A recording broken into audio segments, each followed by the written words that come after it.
Take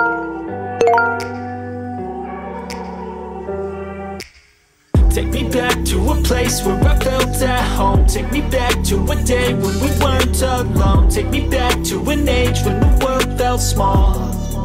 Way back before we blew it all. Take me back to a place where I felt at home. Take me back to a day when we weren't alone. Take me back to an age when the world felt small. Way back before we blew it all.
(9 AM ako kanina nag-spray ng organic foliar fertilizer. Ito yon. Ayan siya. Gamit ito ng asawa ko sa palayan. Tinry ko lang siya dito sa aking mga succulents kasi nga sobrang dami na talaga na millibugs guys. Kahit na nag-bottom water pa ako sa kanila, kahit madalas akong nagdidilig, ay sobrang dami pa rin talaga ng mga millibugs, lalo na dito sa loob ng ating greenhouse. So nag-experiment ako kasi itong fertilizer kasi na ito, ayun ng mga insects ganyan, kasi dahil sa amoy niya. I-check ko ngayon kung nandyan pa rin ba yung mga millibugs.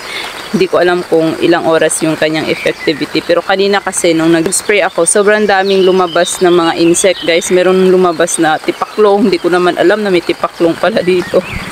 Siguro dahil sa amoy niya. Actually sa oras na ito ay ang baho pa rin talaga ng amoy dito sa aking garden. Parang amoy nabubulok na isda. Yun, parang ganun ang amoy niya guys. Organic kasi siya, kaya siya maamoy. Inutukan ko ito kanina eh. Ayan, namatay na siya guys. Ayan siya. Titingin pa tayo. Pasensya na kung medyo maingay kasi maulan ngayon. Ayun yung millibug. Wait lang, ang hirap. Tuyot na siya guys. Ayan. Parang wala na siyang buhay. Parang patay na siya guys. Ang dami ko nang ginawang experiment para lang mawala yung mga millibugs kasi sobrang dami talaga ngayon. Hindi ko alam kung yung mga yung hindi natamaan ay mamamatay din ba? Baka yung natamaan lang ang mamamatay. Hala. Lumipat na dito sa kabila. Nasalo nung nang gagamba. Gumagalaw pa siya guys. So meron pa ako nakikitang mga buhay pa ng mga millibugs. I-observe ko pa to sila. Titingnan ko bukas kung kumonte na ba sila. Kasi meron pa ako nakikitang mga buhay eh. Sa 4 hours pa rin naman ang nakalipas since nung nag-spray ako. Pinuputan ko pala yung napakalaki kong suyon guys. Yung pinakita ko sa inyo nung nakarang araw. Doon katabi ni Dugong. Kasi meron siyang babies oh. Ayan. Para naman lumaki yung kanyang babies. Pero iniwanan ko siya ng dahon. At yung top cut niya ay, yan, ang kanyang top cut.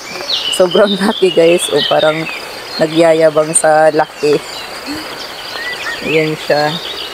Hintayin ko munang mag-roots bago ko siya itanim. Nasira ito siya guys. O, hindi ko alam kung bakit. Anong nangyari sa kanya. Kasi ang healthy naman niya nung nakaraang araw. Pero bigla na lang siyang nagkaganyan. Kanina ko pa yan nakita. Si Leticia ko din guys. Ayan oh. Kinain. Alam ko kung sinong kumakain ito. Yung hairy na uod. Yung Makate. Yun yung kumakain ito. Hindi ko na nakita siya kanina. Sobrang bango ni Leticia guys. Amoy na amoy ko yung bango niya. Pinutol din yung isang baby ng Blade Runner na flower stalk guys. Flower stalk lang ito siya. na tinanim ko. Tapos nagkaroon na siya ng maraming babies. Ito yung pinutol. Ayan, pinutol siya ng kung sino. Kung ano. So, dyan lang muna. Mabubuhay na rin naman yan. Kasi malaki na siya eh.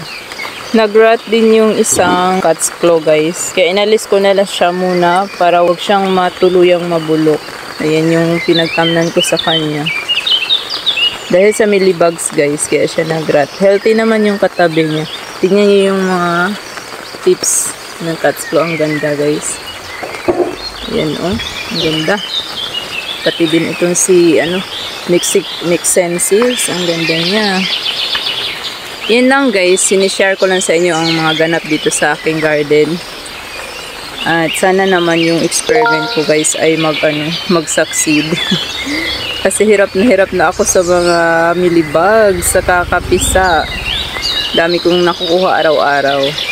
So, yun lang guys. Thank you all for watching. Sana nag-enjoy kayo sa araw na ito. And see you in my next vlog. Ingat!